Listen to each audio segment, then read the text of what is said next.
মা শব্দটি ছোট, তবে এর গুরুত্ব অপরিসীম। মা আমাদের এই পৃথিবীর আলো দেখায়। মার জন্য আমরা সবাই এই পৃথিবীর আলো দেখতে পাই। একজন সন্তানকে মা যে কত কষ্ট করে লালন পালন করে তার কোনো হিসাব নেই। 10 মাস 10 দিন গর্ভে ধারণ করে তাকে বড় করে। এরপরেও মার যেন এসব বিষয় নিয়ে কোনো আক্ষেপ নেই। সন্তান ভালো থাকলেই মা ভালো থাকে। এসব বুঝতে পেরেছি নিজে যখন মা হয়েছে। তাই আজ মাকে নিয়ে একটি গল্প বলবো। ঘটনাটি সম্ভবত মধ্যপ্রাচ্যের কোনো এক দেশে। এটা একটি বাস্তব জীবনের গল্প। এক স্বামীহারা মহিলা তার সন্তানকে অনেক কষ্ট করে মানুষ করে। তাকে স্কুলে পড়ায়, স্কুলে পড়াশোনা শেষ করে সে কলেজে পড়ালেখা করে। এভাবে সে একদিন অনেক বিদ্বান হয়। সে যখন স্কুলে পড়তো তার মা তাকে প্রতিদিন নিয়ে যেত, আবার নিয়ে আসতো। বাকিটা সময় মানুষের বাসায় কাজ করতো, তা না হলে খাবে কি।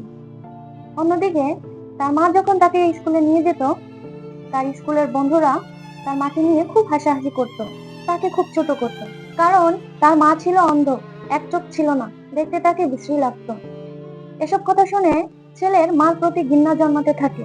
সে খুব লজ্জা বোধ করতো এবং তার মাকে মানা করতো তার মা যেন তার সাথে স্কুলে না আসে।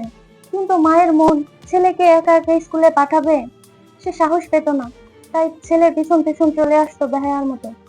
ছেলে খুব তিরস্কার করতো মাকে। এভাবে লেখাপড়া শেষ করে চাকরির সন্ধানে ছেলেটি একদিন বিদেশে চলে যায় এবং তার মায়ের সাথে পুরোপুরি যোগাযোগ বন্ধ করে দেয়। সেখানে গিয়ে সে খুব ভালো একটা চাকরি করে, বিয়েও করে, সুখে সংসার করে। কিছুদিন পর তার সন্তানও হয়। কিন্তু এসব কিছুর মাঝে সে তার মাকে রাখে না।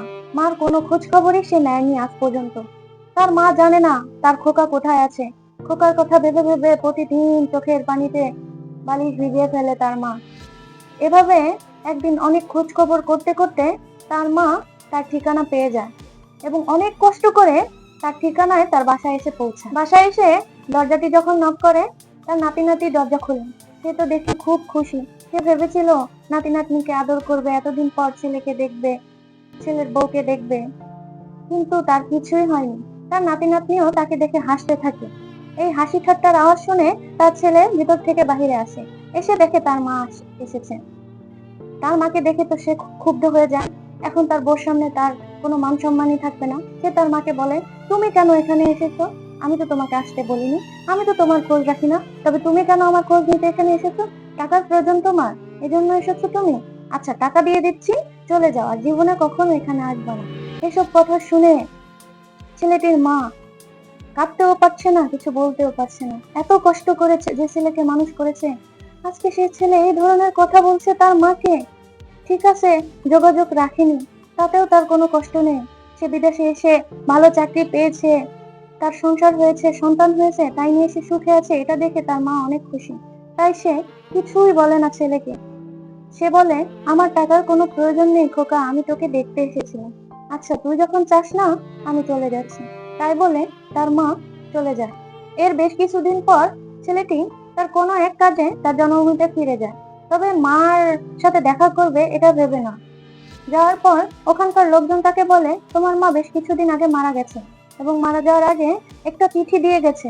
সে বলে গেছে, আমার খোকা যদি কোনোদিন ফিরে আসে তো আমার খোকাকে এই চিঠিটা দিও, বললো তোমার মা লিখেছে। তখন ছেলেটি এই চিঠিটা পড়তে পড়তে অনুশোচনা করে। সে তার মনকে বাদ মানাতে পারে না যে সে কি করেছে, কেন করেছে। সে ভাবে, হায় রে মা, তুমি আর একবার ফিরে আসো, আমি আমার সমস্ত ভুল শুধরে নেব। আমি কত বড় ভুল করেছি। আসলে মা আসলে মাই হয়, চেহারা দিয়ে কোনোদিনও মাকে বিচার করা যায় না। চিঠিতে যা লেখা ছিল, খোকা, আমি তোমার বাসায় গিয়েছিলাম টাকা আনতে না, তুমি কেমন সুখে আছো তা দেখার জন্য। দেখে আমার খুব ভালো লেগেছে যে তুমি অনেক ভালো আছো। তবে তোমাকে একটা কথা জানানো প্রয়োজন মনে করছি, তাই এই চিঠিটা লিখেছি। অনেক ছোট সময় তুমি একটা মারাত্মক অ্যাক্সিডেন্ট করেছিলে এবং ওই অ্যাক্সিডেন্টে তোমার একটি চোখ নষ্ট হয়ে যায়। এটা যখন আমি দেখি আমার আর কোনো কিচ্ছু ভালো লাগছিল না। যে আমার সন্তান তার একটি চোখে আলো ফিরে পাবে না, এটা কেমন করে হয়, আর আমি মা দু চোখ দিয়ে দেখবো। তাই আমি আমার একটা চোখ তোমাকে দেওয়ার সিদ্ধান্ত নিই এবং আমার চোখটি আমি তোমাকে দিয়ে দিই। তো আমার ভাবতে ভালো লাগছে, হয়তোবা আমি তোমার সুখ দেখে যেতে পারলাম না, অল্প কিছুক্ষণের জন্য হলেও তো দেখেছি। তবে আমার চোখ দিয়ে আমি তোমার মধ্যে থেকে তোমার সুখ দেখব যতদিন তুমি বেঁচে থাকবে। এটা ভেবেই আমার শান্তি। আসলে সন্তানের সুখের শান্তিতেই একজন মায়ের পরম সুখ শান্তি লুকিয়ে থাকে। আমি কি করেছি বা তুমি আমার জন্য কি করেছো, এটা নিয়ে আমার আর কোনো ভাবনা নেই। আসুন আজ আমরা সবাই আমাদের মাকে একবার অন্তত বলি, মা আমি তোমাকে খুব ভালোবাসি। হ্যালো, আসসালামু আলাইকুম viewers, welcome back to my channel. কেমন আছেন সবাই? আশা করছি ভালো আছেন। আমিও অনেক ভালো আছি। আমি প্রতিদিনের মতো চলে এসেছি নতুন আরেকটি গল্প নিয়ে। গল্পটি আপনাদের কেমন লেগেছে অবশ্যই কমেন্টে জানিয়ে যাবেন। আরো এরকম সুন্দর সুন্দর গল্প শুনতে চোখ রাখুন my page Flavours for Life by লুবনাতে। এ পর্যন্তই, ভালো থাকবেন সবাই। Thanks for watching. আল্লাহ হাফেজ।